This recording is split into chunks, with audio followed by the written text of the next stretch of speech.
Barclays has informed its exchange-traded notes investors that it suspended sales and further issuances for two of its existing ETNs, which have reached their maximum capacity. This is due to the investment vehicle having gained sudden popularity since the start of the Russia-Ukraine conflict.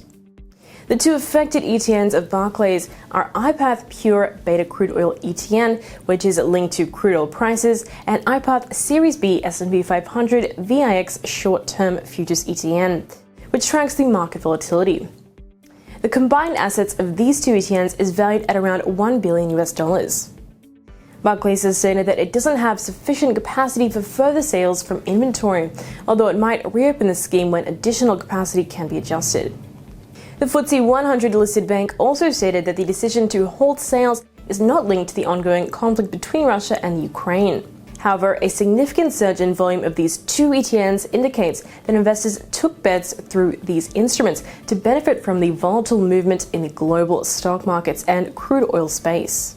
For the unfamiliar, an ETN is basically an unsecured debt security, and like regular futures, it tracks the underlying securities or benchmarks and trades on major exchanges across the globe.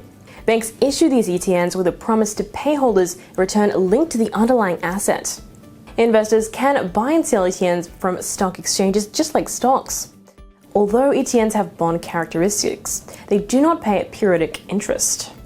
ETNs are very sensitive instruments that can show volatile movement if the underlying asset experiences a significant price movement. As a result, the suspension of sales might create fear among investors. And it's worth noting that similar volatility tracking ETN collapsed in February of 2018, leading to a $2 billion loss to investors. What's more, the trading price of these instruments might divert significantly from their indicative price once the bank resumes the sale and issuance of these two ETNs. Many investors have taken bearish bets using these ETNs, and the suspension of sales might create a short squeeze in them, as short sellers may not find shares to buy and close their short position. Now for a look at Barclays financials. For the year ending December 31, 2021, the lender reported a total income of £21.9 billion, while its profit before tax moved to £8.4 billion, driven by post-pandemic economic recovery across the globe.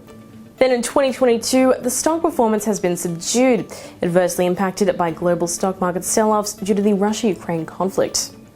Now the trip is speed, hit that bell icon to stay up to date. I'm Shield for Kalkine Media.